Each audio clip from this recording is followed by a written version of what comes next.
menggali di dalam khayalku apa yang terpendam di dalam bumi, maka aku adalah sebenarnya utusan, wakil daripada revolusi Indonesia. Revolusi Indonesia ini bukan revolusi Soekarno, tetapi revolusi daripada seluruh rakyat Indonesia, dari Sabang sampai Merauke.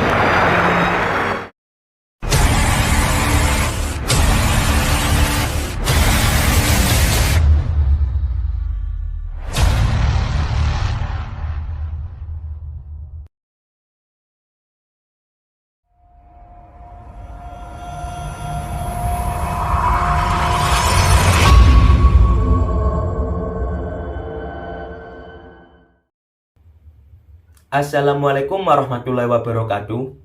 Om Swastiastu, Namo Buddhaya, Salam Kebajikan, Merdeka.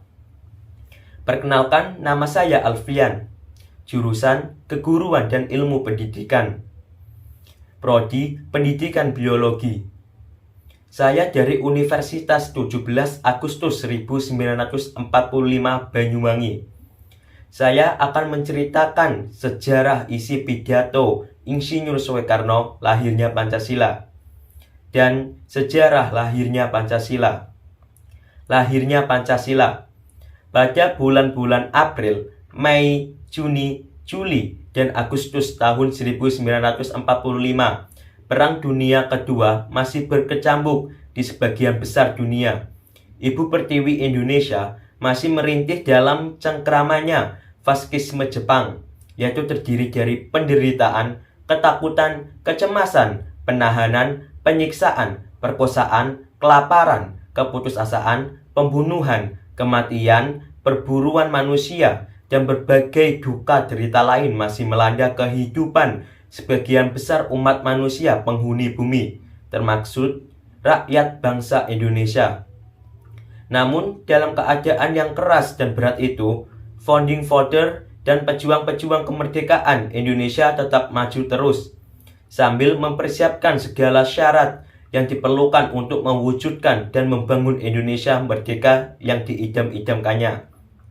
Lanjut, pada tanggal 1 Juni 1945, di depan sidang Dokoritsu Shunbei Tusakai, founding father utama Indonesia, Bung Karno, menyampaikan gagasannya dalam suatu pidato yang tidak dipersiapkan secara tertulis terlebih dahulu tentang dasar negara Indonesia merdeka yang dinamakannya Pancasila.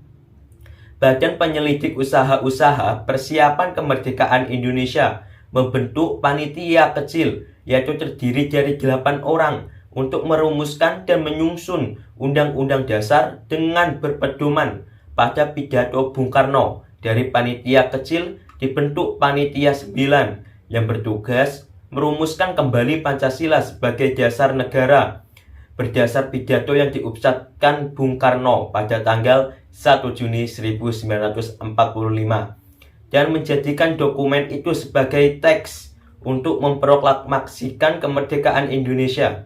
Hasilnya adalah Piagam Jakarta yang ditandatangani di Jakarta pada tanggal 22 Juni 1945 dan membuang kata-kata dengan kewajiban menjalankan syariat Islam bagi pemeluk-pemeluknya dan menambah kata-kata yang Maha Esa pada sidang panitia persiapan kemerdekaan Indonesia pada tanggal 18 Agustus 1945. Dijadikan pembukaan atau preambel Undang-Undang Dasar yang sekaligus berlaku sebagai deklarasi kemerdekaan Indonesia. Akhirnya, Pancasila galian Bung Karno tersebut berhasil dirumuskan secara padat dan indah dalam pembukaan Undang-Undang Dasar yang dinyatakan sebagai dasar negara. Indonesia merdeka pada tanggal 18 Agustus 1945. Pidato lahirnya Pancasila Bung Karno tersebut pada tahun 1947 diterbitkan oleh OSH Penerbitan Guntur Yogyakarta dengan kata pengantar yaitu Ketua Dokoritsu Shunbei Tusakai, Dr. KRT Rajiman Widyoningrat. Ketua Dokoritsu Shunbei Tusakai, Dr. KRT Rajiman Widyoningrat, sungguh menggembirakan untuk mencetak pidato Bung Karno yang berisi lahirnya Pancasila. Dalam sebuah buku kecil, Badan Dokoritsusun Baitusakai itu telah mengadakan sidangnya yang pertama dari tanggal 29 Mei sampai dengan tanggal 1 Juni 1945. Dan yang kedua dari tanggal 10 Juli sampai dengan tanggal 17 Juli 1945.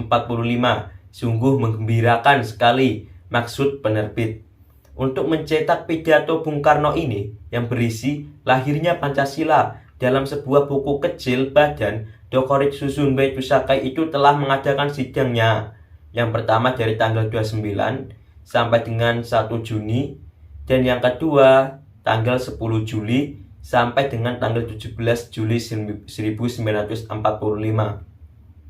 Lahirnya Pancasila ini adalah buah stenografis face flag dari pidato Bung Karno yang diucapkan dengan tidak tertulis dahulu dalam sidang yang pertama pada tanggal 1 Juni 1945 ketika sidang membicarakan dasar negara kita sebagai penjelmaan daripada angan-angannya. Selama faskisme Jepang berkuasa di negeri kita, demokratis ide tersebut tak pernah dilepaskan oleh Bung Karno, selalu dipegangnya teguh-teguh dan senantiasa dicarikannya jalan untuk mewujudkannya. Lanjut, lahirnya Pancasila. Pidato pertama, Pancasila diucapkan oleh Bung Karno pada tanggal 1 Juni 1945.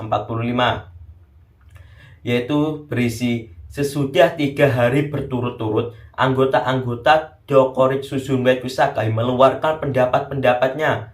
Maka sekarang saya mendapat kehormatan dari Paduka Tuan Ketua yang Mulia untuk mengemukakan pendapat saya. Saya akan menetapi permintaan Paduka Tuan Ketua yang Mulia. Apakah permintaan Paduka Tuan Ketua yang Mulia? Paduka Tuan Ketua yang Mulia minta kepada sidang Dokoritsusun Baitusakai untuk mengemukakan dasar Indonesia Merdeka.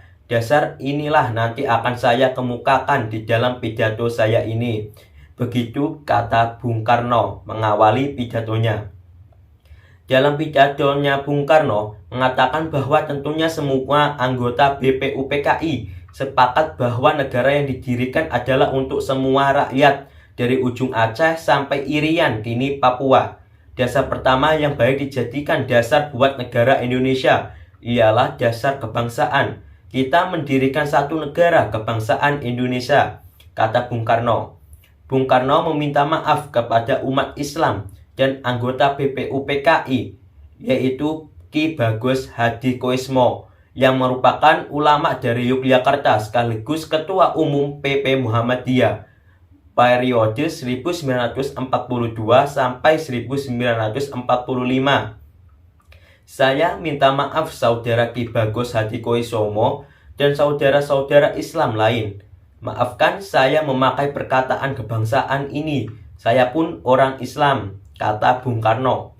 Kebangsaan yang dimaksud, kata Bung Karno, bukan dalam artian sempit di atas satu kebangsaan Indonesia. Dalam arti yang dimaksud oleh saudara Ki Bagus Hadi Koismo, itulah kita didasarkan negara Indonesia, kata Bung Karno. Dari dasar pertama, Bung Karno loncat ke dasar ketiga. Kemudian, apakah dasar yang ketiga?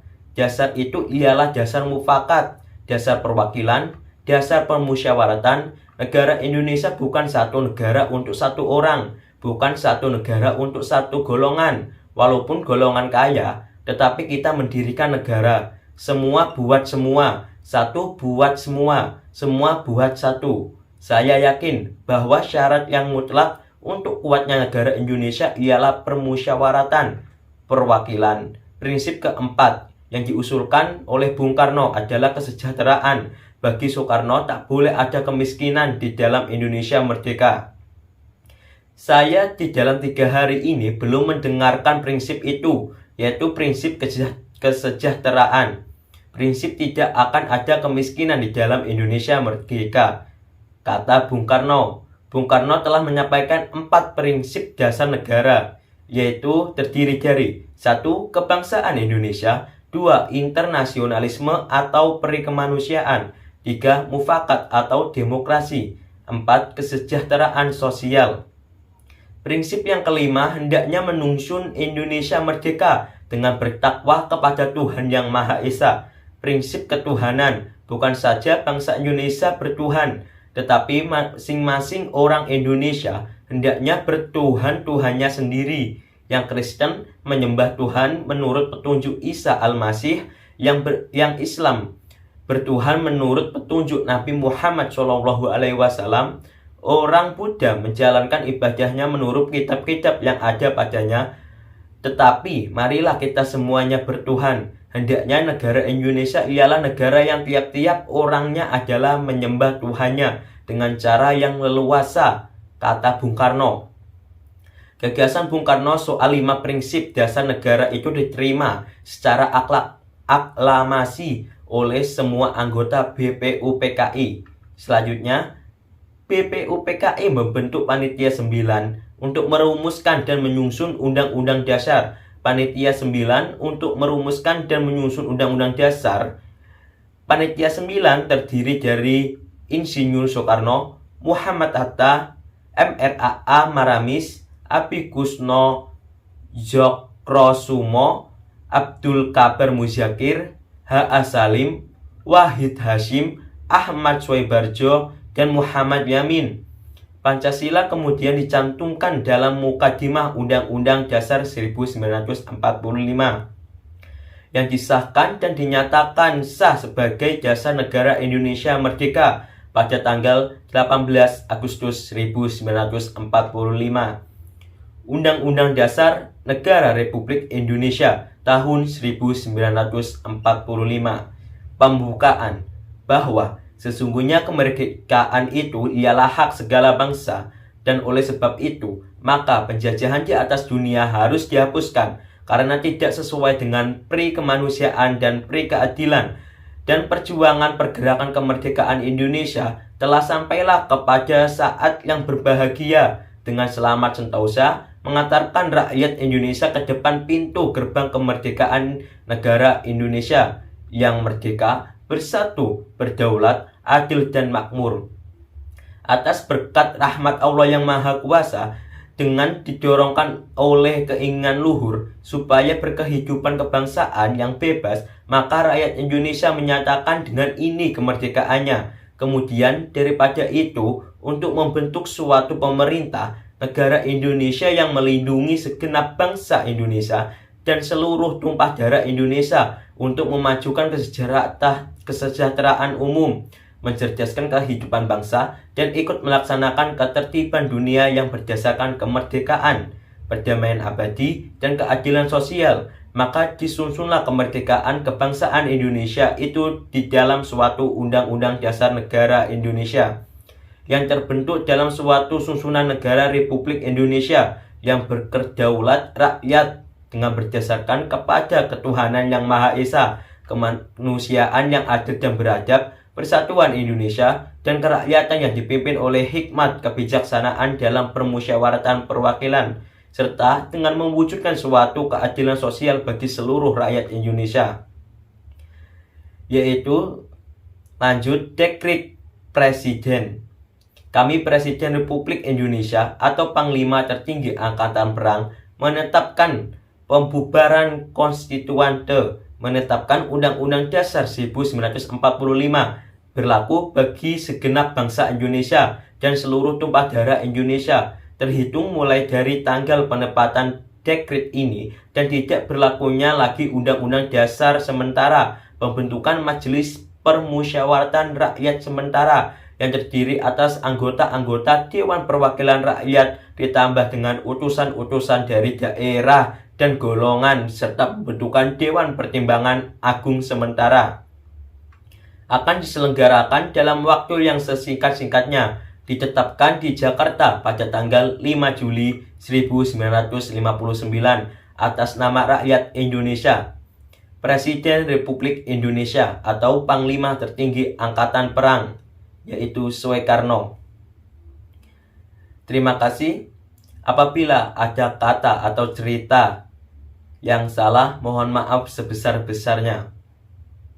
Saya ingin pamit mengundurkan diri. Wassalamualaikum warahmatullahi wabarakatuh.